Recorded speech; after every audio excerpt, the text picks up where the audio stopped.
Cloud. Okay, hi. Hi, thank you, Ms. Wessinger, for sitting with me. Could I ask you a couple questions in regards to entrepreneurial ecosystem building? Yes, you can, and it's Cecilia. Oh, thank you, thank you. So I know that this is your specialty, and I wanted to ask you, how did you get established as an entrepreneurial ecosystem builder?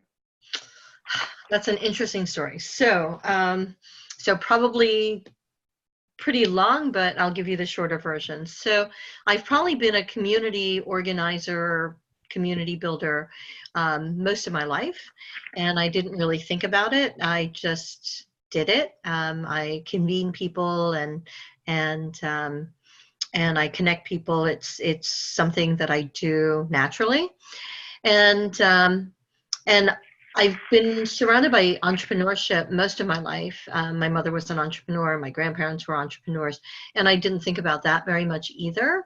I followed the career track of trying to establish a career. I was in the travel industry for about 20 years. And and so my path kind of zigzagged and went a little wonky. I left a soul-sucking job when I turned 50 a couple of years ago, and um, tried to figure out what I was going to do next. And I went on a road trip that summer, drove about 10,000 miles, about 6,600 of it by myself, and thought about what was important to me. I realized that I had this idea for about 10 years. I've been percolating on, and if I didn't do anything about it then the idea was never going to come to fruition. So I set off on an entrepreneurial path. Um, and when you want to get into entrepreneurship, depending on what town you're in, people will offer you advice. Some of it good, some of it not so good. Some of the advice that I was given was go to 1 Million Cups. And 1 Million Cups is an entrepreneurial meetup that the Kauffman Foundation supports. It's active in, I know it's over 180 communities. I don't know what the exact number is now. It's around 200 communities. So every Wednesday morning, entrepreneurs get together and two entrepreneurs will present. And unlike most presentations, it's more of a pitch format. So it's a 6-minute presentation and a 20-minute Q&A. Usually if you go hear people speak, it's a 20-minute talk and a couple of minutes for Q&A.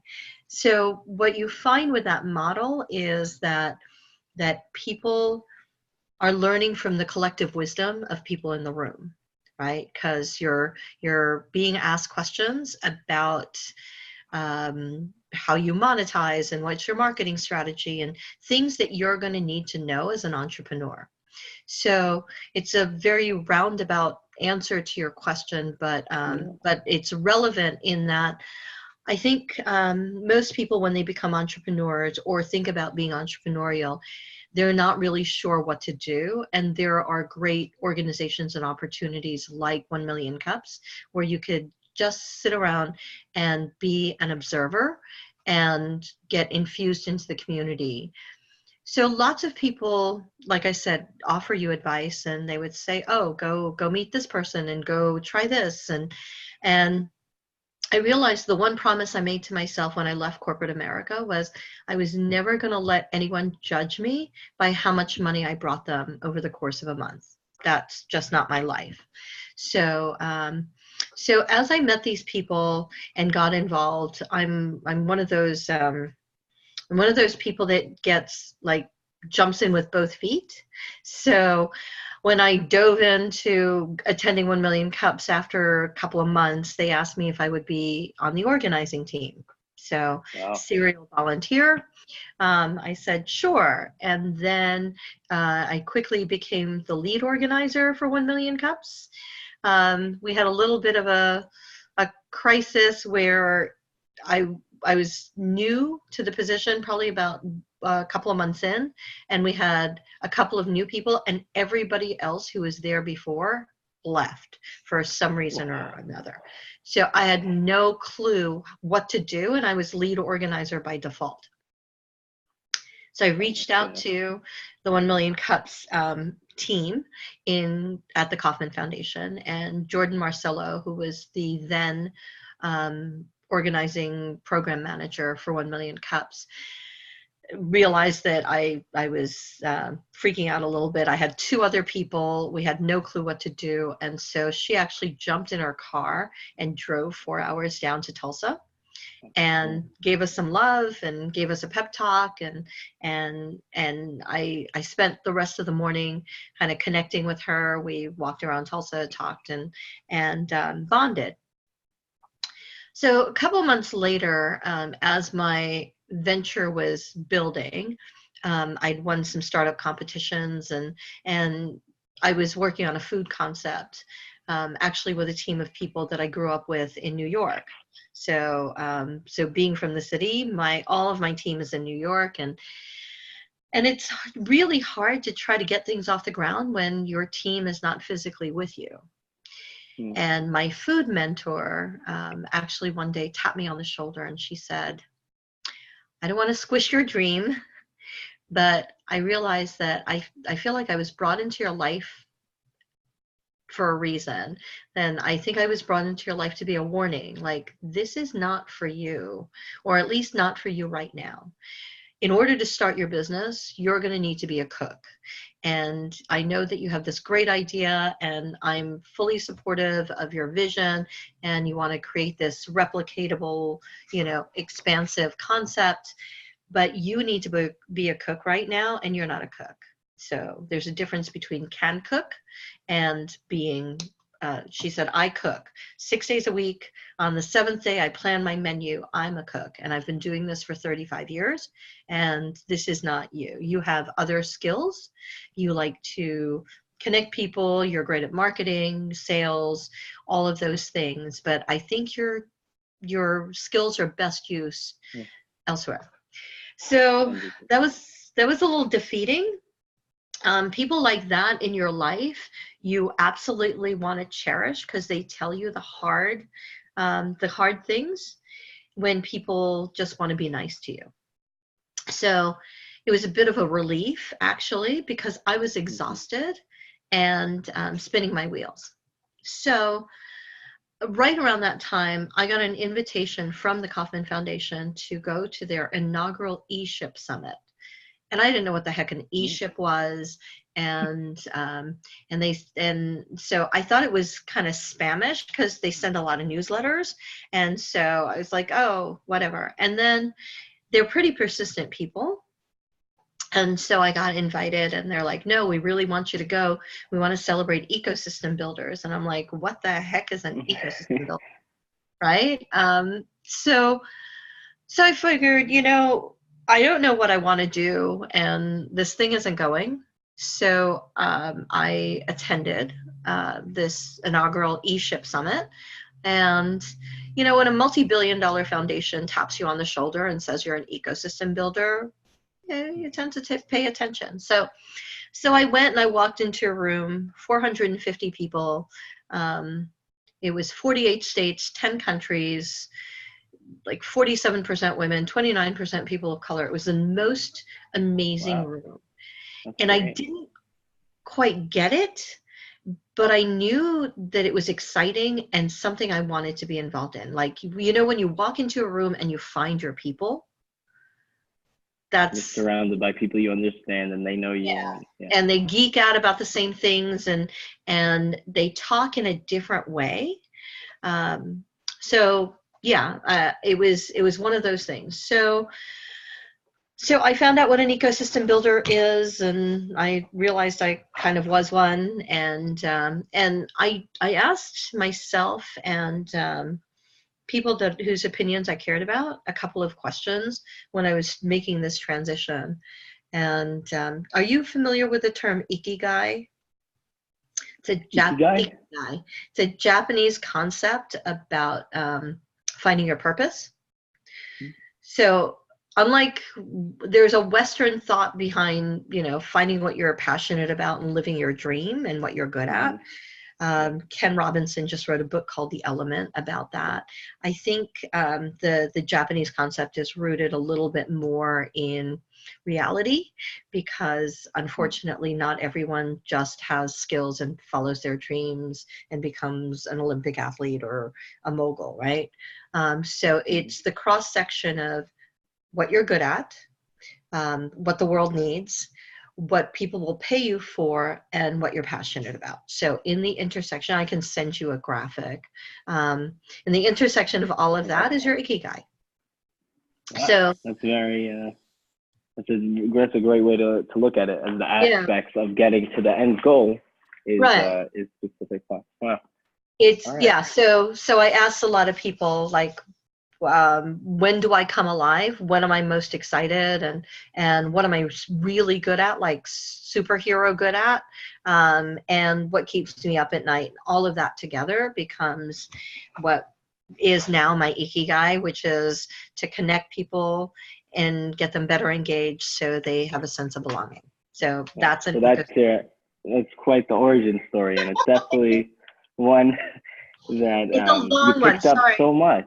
Yeah, but no, I don't. You can't abridge your life, honestly. And you picked up so many different things, from like your early family, the travel, and then finally later on in life finding out what an entrepreneurial builder is, and that's actually a position. It's a All thing. right, Yeah. 100%.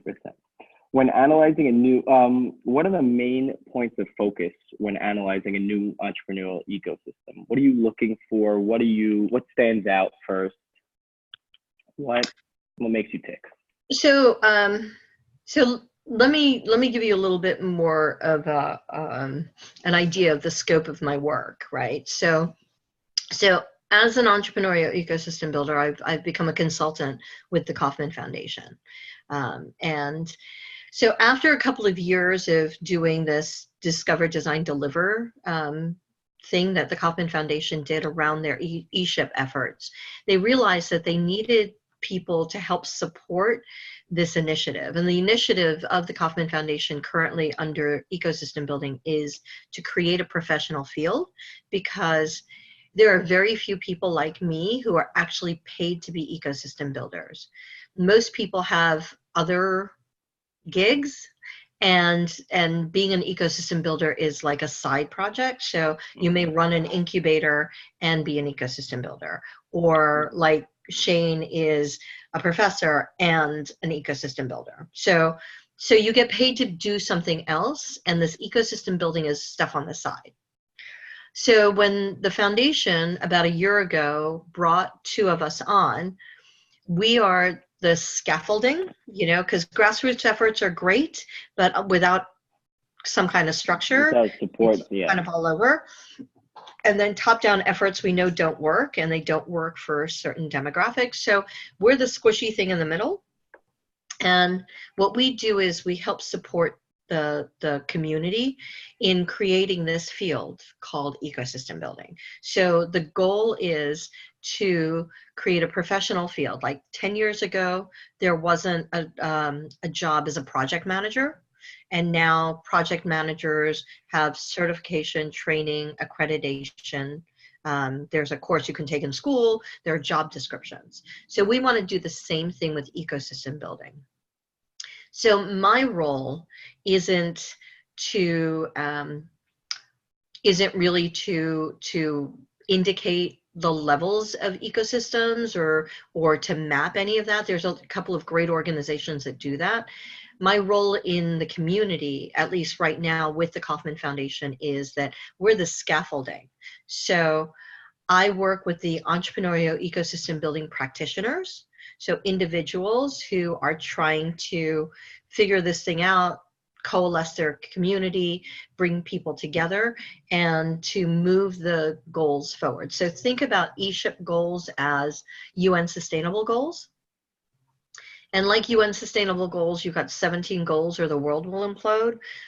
We have 7 e-ship goals. And if we can solve for these 7 goals, we can actually create a field called ecosystem building. And all of that work came through hundreds of hours of conversations and thousands of Post-it notes and all kinds of gatherings with, at this time, probably about 1,200 people around the United States specifically, and some parts of the world. So getting back to your question, there are ways that you can judge the health of a community in the way they're engaged and connect. There's a lot of really smart people thinking about it and working on it. I don't have those answers. I know what works, or I've seen when it really works, and I've seen where it fails. And there's a whole, you can have a community of 500 people and have a robust ecosystem. There's actually a study right now of a small community in Ord, Nebraska, where they're using the ideas of ecosystem building. And I'm going to look up. So Ord, Nebraska is a case study that came about because my senior program manager, Andy Stoll, read an article in, I don't remember if it's, the New York Times or some newspaper or whatever, and found out. So Ord has a population of 2,103 people in 2017. And they're a case study that the Kaufman Foundation is working on, because they actually operate on a lot of pistons. Like, all their pistons are firing. Does that make sense? Yeah, they're at like peak efficiency. They're doing it all. Yeah, so they're doing really great, epic work. I've seen it happen in communities of 1,400 people, and I've seen it fail in cities with over 1 million people, right? So not failing, but just not working. There's a lot of organizations like Forward Cities that's going into communities and trying to convene people. So they're trying to catalyze the ecosystem by getting key stakeholders. And the way you define, or the way that I identify an ecosystem builder in a community, is if you were going to start a business and you ask, say, 20 people, I want to start a business, what should I do? And they're going to give you a myriad of responses. And some of the times they're going to tell you, you should go talk to so-and-so. And out of 20 people, you may get 1 or 2 names that keep getting mentioned. Those are your ecosystem builders. They're your trusted conveners. So yeah, I can't answer your question, but there's... Yeah, it's definitely a wide topic to look at. This next question is sort of along those same lines, but as a whole, where are a lot of startups failing? Like, if you had to pick one downfall that a lot of companies keep on running into, the same roadblock again and again and again, what are people seeing out of the gate? So I would say a large number of people are going to tell you it's funding, because that's the go-to answer. I don't believe that that's actually the case. I think that funding has a lot to do with it, but everybody's looking for funding. And then you delve a little bit deeper and you say, okay, so if I were to write you a check for $1 million, what would you use it for? And that's the answer, right? So whatever it is that they think their gap is what they would spend the money on. It's not money. It is maybe access to capital. And of course, statistically, we know that if you're looking at access to funding, underrepresented demographics, women, people of color, LGBTQ, people with disabilities, that those are demographics of people that don't get funding nearly as much. Cis white hetero males statistically get a much higher rate of funding. And I believe that a lot of that is the perception of what an entrepreneur is.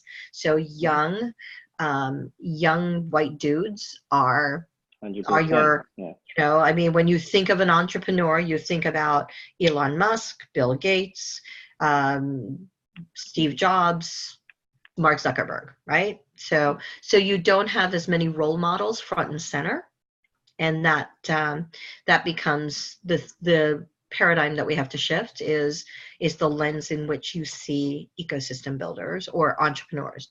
So I'll show you a graphic, and there's actually a much better slide. So this is the entrepreneurial ecosystem building playbook. There is a link to the digital version in my signature line. Oh, yeah. And if you are interested in one, I just send me your mailing address and we can mail you out a copy. So Awesome. there's this graphic. I don't know if you can see. So do you see the entrepreneur in the middle? I would share it on my screen, but I don't have the slide. Okay, so picture this as your entrepreneur. Say this is Maria, your resident entrepreneur. And these are people around the community. And right now, there are people around the community that can help Maria become successful, okay, or at least launch. And those are your funders, your educators, your policymakers, all that live in Maria's community. Maria's job as an entrepreneur is to navigate this map in just the right order, in as fast as she can without running out of resources, bandwidth, burning out, thinking that she's nuts, that kind of thing. So if she can do that, that's great. What we've realized is there are lots of Marias, and Marias don't always come in one specific direction, right? So take her out of the equation. And all of these people are in the community, but they're not really connected. So these dotted lines are imaginary, right? And so your policymakers don't necessarily know what your educators are teaching or who's meeting up with the incubator and accelerator.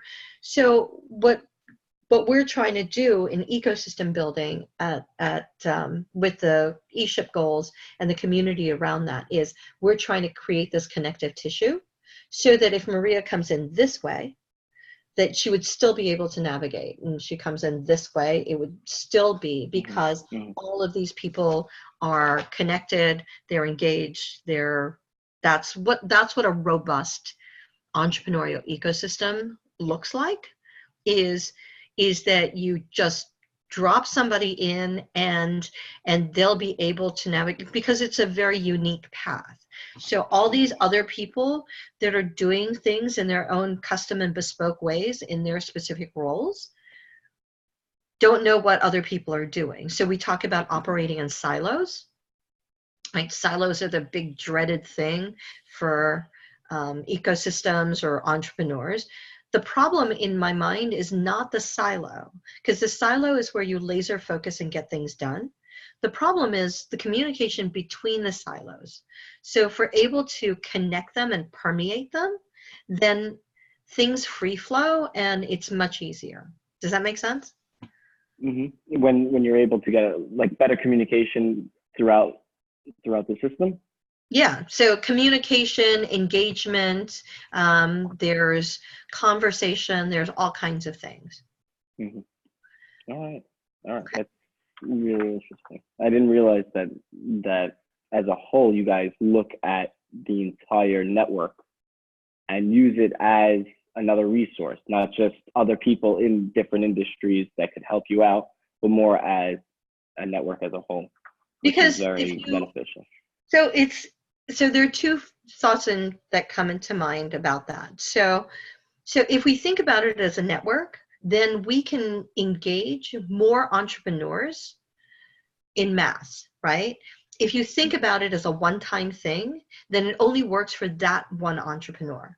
And what we want to do is create more entrepreneurship, because entrepreneurship is the way that we're going to come out of this funk as far as economic development. And so ecosystem building is the evolution of economic development. It's not like old school, new school, but it's just an iteration and an evolution. So there's a talk that Del Gines, who works for the Fed, recently did, and he's obviously in economic development, and he talks about that, about ecosystem building being the evolution. The other stuff around this is like, when we talk about creating entrepreneurs, we're not about catalyzing that one idea that becomes the unicorn project, right? So you talk about unicorns and zebras, and you may think about whatever that is. So what we want to do is create entrepreneurial mindset, right? Because if you have a serial entrepreneur, the only difference is with serial entrepreneurs, they just keep engaging and working to solve more problems.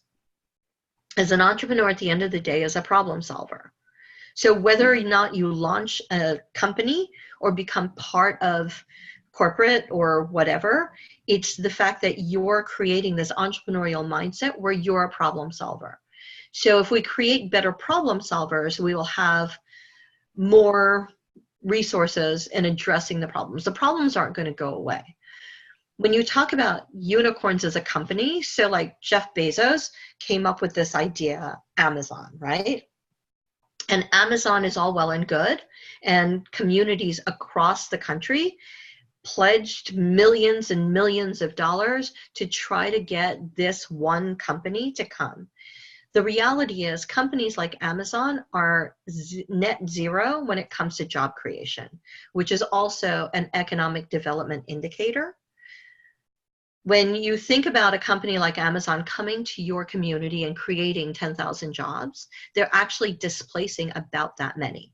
So they're net zero when it comes to job creation, okay? The biggest job creators are historically new businesses, 1 to 5 year businesses, hire and create jobs that have never been there before.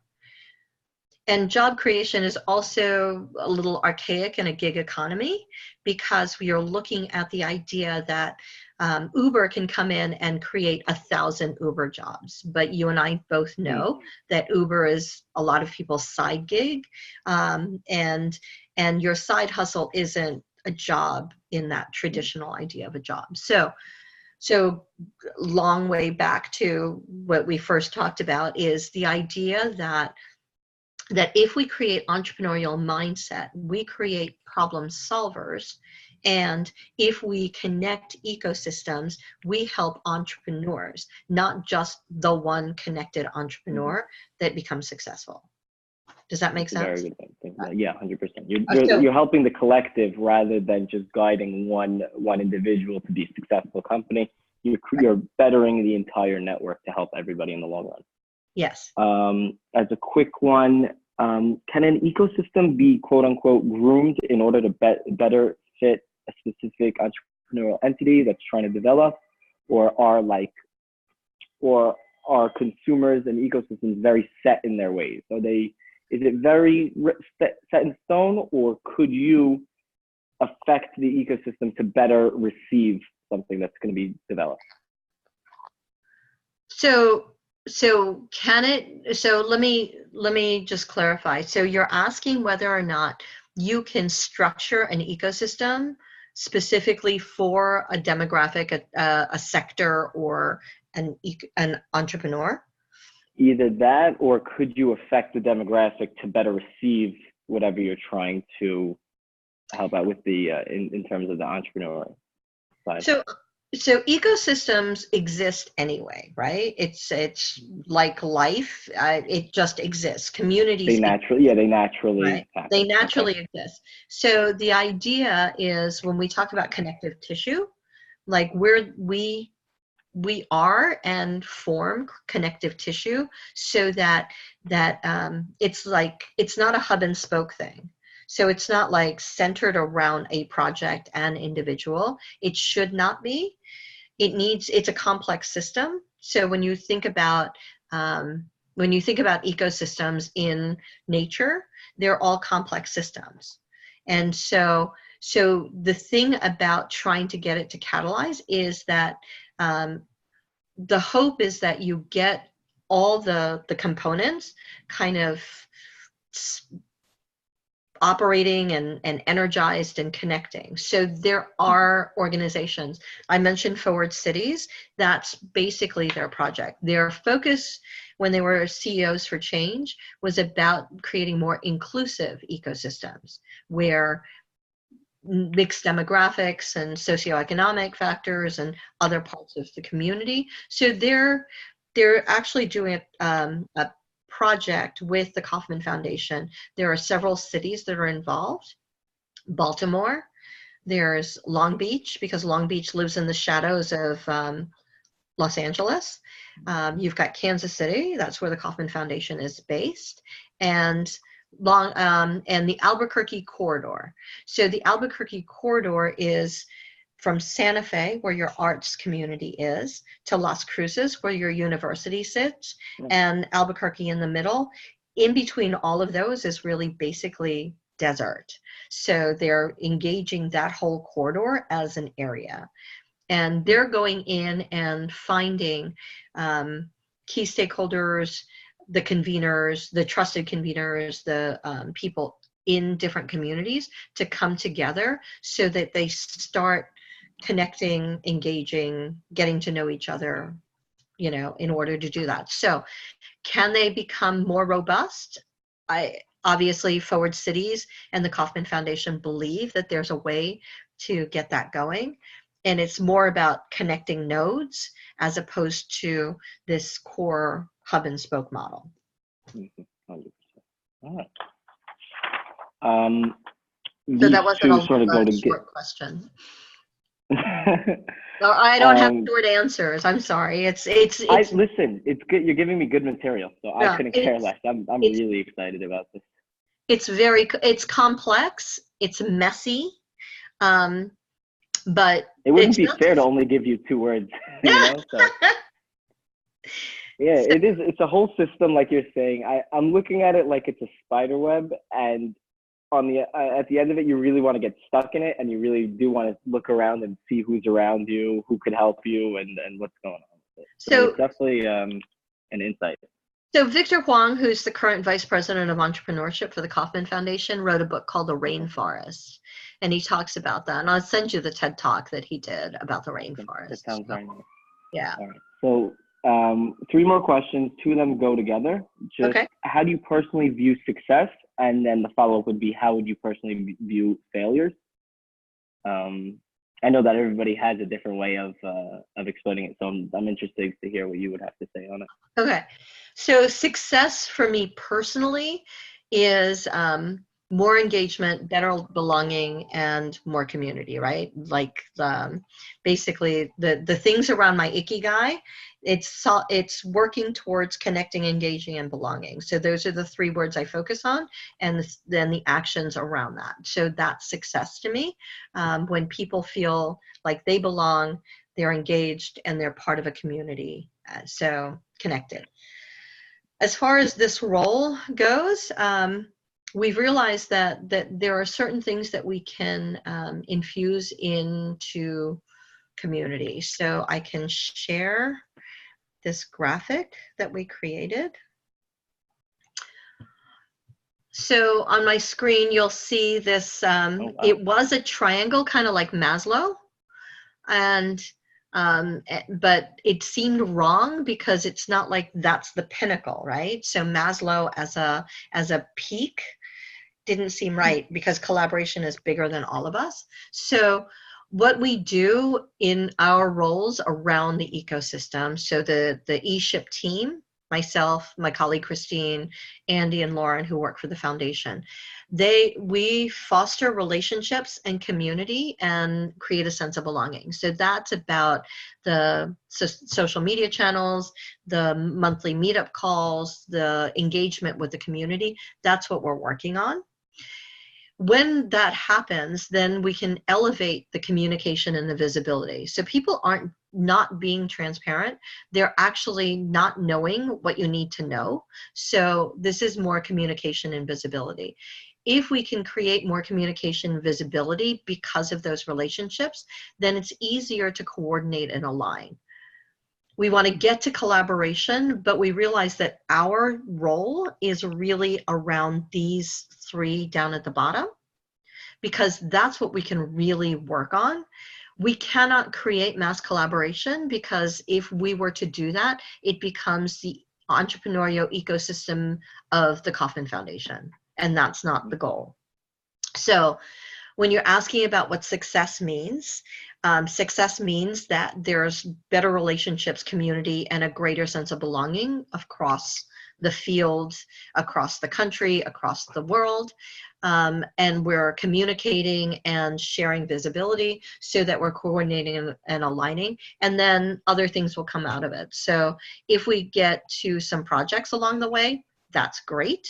And if we don't, then that's okay too, because we will have created the community. And we want to go closer to solving for the eShip goals. So more people that are in roles like mine, where a community recognizes that a community activator, and the reason I'm a community activator and not a manager is my colleague doesn't like that hierarchical language. So she says communities don't have managers. I think that we don't manage people, we manage the surroundings. So we're the scaffolding.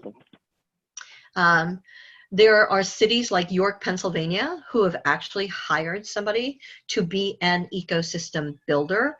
They work with the economic development field, but Skylar Yost is actually the ecosystem builder for York, Pennsylvania. And so if there are more jobs like that, I think that, you know, more people are paying attention to that, that's really cool. And so that would be success.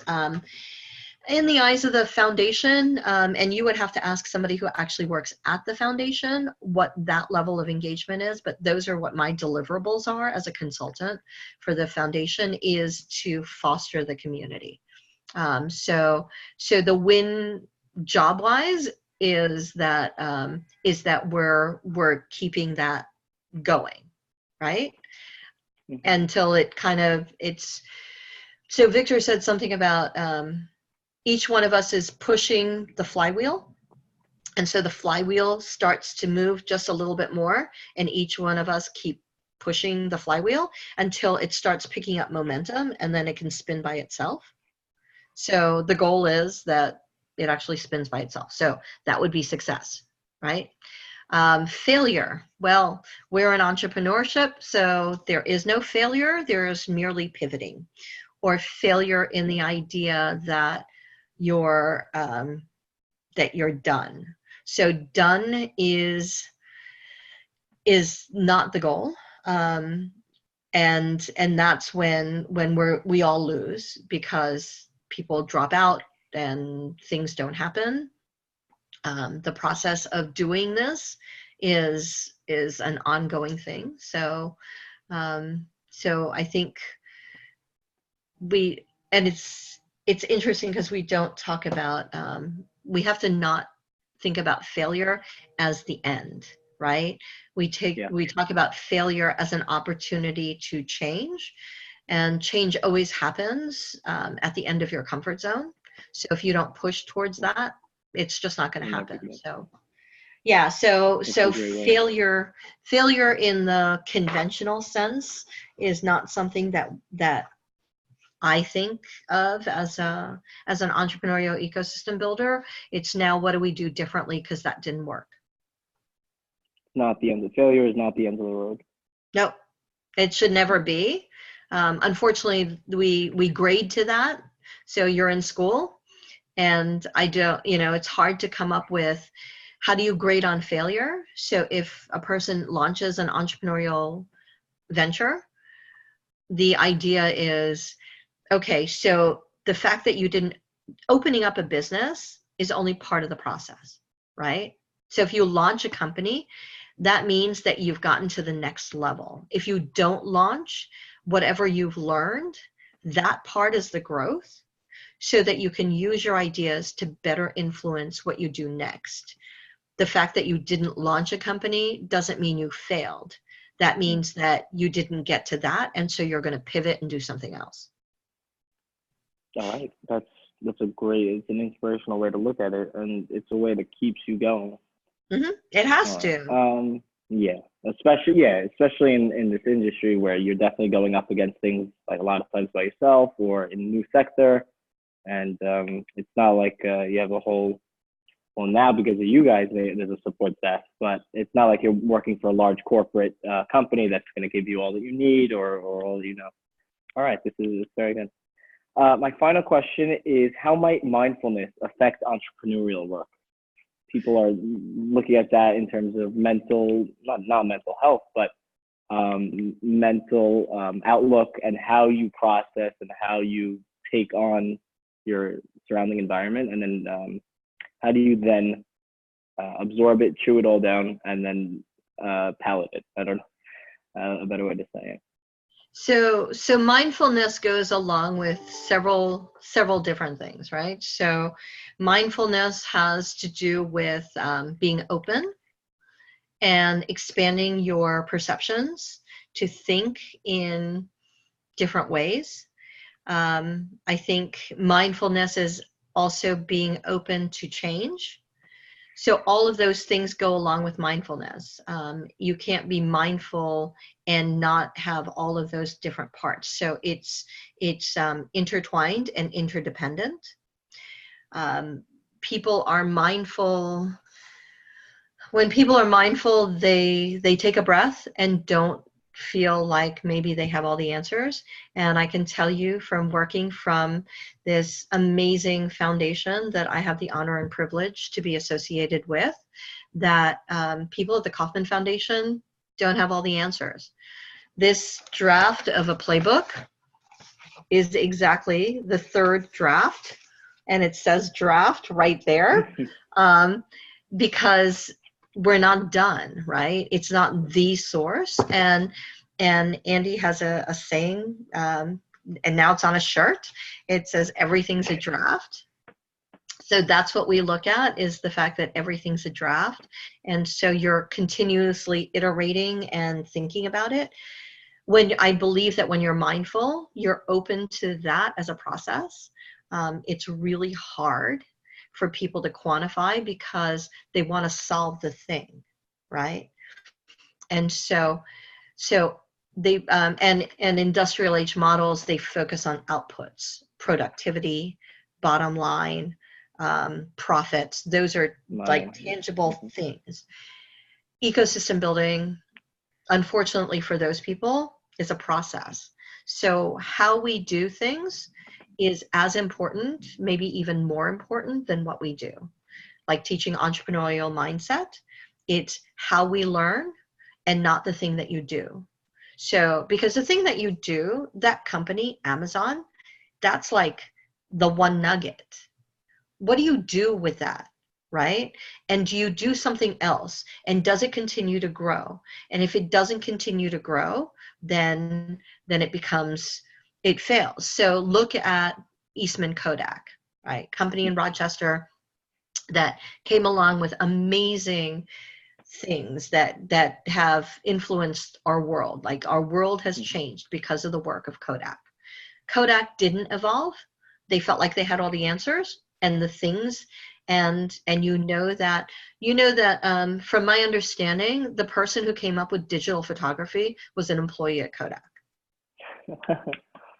So that person tried to influence change, express an idea and a concept. They said, we're Kodak, we do this. That is not a thing. And so when you don't listen to the people around you, and you're not mindful and open and innovative, and innovation and creativity live outside of that comfort zone, right? So you could only flourish once you're not focusing on the exact. Once you let go once you think that you have all the answers, once you become an expert, right? That's how you know. That's how you know you're done. What I believe that, right? So so the goal is, and you'll talk to amazing people who think about these things. Like if you're looking at community building and community as a whole, Peter Block has probably written the quintessential gospel when it comes to the way things are in community, how you really do community. And he did a second edition because it's like, okay, so here's what I learned after 9 years of printing this book, and this is my experience, and here's where I was wrong, and here's where things are working, and he's continuing to learn, right? So when a man like that talks about the fact that he's not done learning, That's great. Yeah. yeah, Wow. so that's mindful. Yeah. And also hearing from yourself, seeing that you have so much experience from all over and this and that, you're quite humble in putting it all together and expressing it. Well, Because thank you. honestly, because like you said, you were put into the leading position at an organization that you weren't exactly there for all that long. You were thrown into it, like you said. So not in a way, but Yeah, when so you said, when you had all your support staff were gone within a couple months, you know. yeah, and I think that well, so I appreciate your recognition of, I think my thoughts are that I don't, first of all, I know the Kauffman Foundation doesn't have an answer room because I've been up at the foundation. I go every month and I look around and there is no answer room at the foundation. I don't know where the checkbook is, so that doesn't help me either. But at the same time, the things that I've shared with you are things that I've learned from all of these amazing people. So they're just a culmination of my thoughts. That playbook is really just writing down what people have been working on for decades, right? So it's now a repository of ideas, and it's of the community, for the community, by the community, which is the way that it should be. It's not like there's one expert, and I'm just sharing the things that I've learned along the way so that hopefully it grows your understanding and knowledge, and then you're going to add stuff, and all of us have parts of the answer. And if we get more of us together, then we're going to answer questions that we never knew to ask. Awesome. This is phenomenal. Cecilia, thank you for sitting with and giving me your time. I want to thank Professor Snipes for arranging this. And thank you very much. I found this very informative and extremely interactive. Thank you. Okay, so I've answered all of your questions. I And probably more. I had one more, but I didn't like it. So Well, you so talking ask about me the question that you didn't like. what are the main aspects in regards to limiting unnecessary risks, but at the same time being innovative and unique? It's a little bit like derivative. I don't know what to say. I think that I think risks are just challenges that haven't been addressed yet, right? And the idea is that if you grow your board of advisors, and one of the nuggets that I learned when I was working on my entrepreneur concept is I had a person say to me that you need a naysayer in your organization. Not somebody who doesn't want you to be successful, but actually somebody who's going to question and ask you to justify some of your reasoning. And the reason that we need that internally is so that you don't fall on your face when you go external, right? So you solve the problems before you get to that.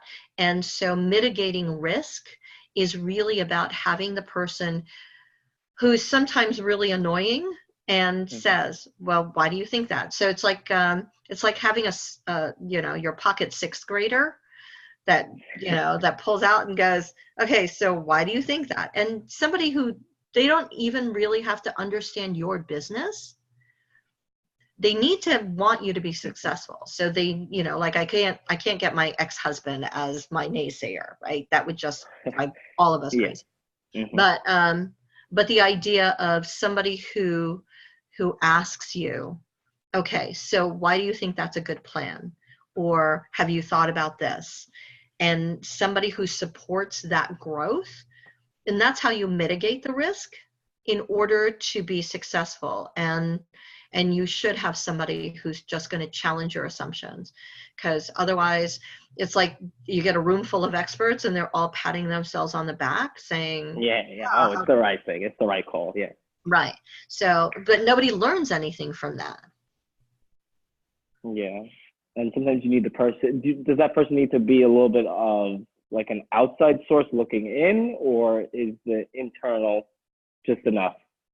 I think that it helps to have it in. I think you have to see what your team is, right? So you just want, I mean, that's an integral part of the team, is having somebody who's just going to challenge your assumptions. And then a mission and vision also helps. So when you're talking about entrepreneurship, I've been introduced to the concept that your mission and vision are your filters. So whatever idea you try to run through this filter, if it doesn't filter all the way through, no matter how much money or how much notoriety it's going to bring you, that if it doesn't mesh with your mission and vision, something along the way is going to come back and bite you in the butt.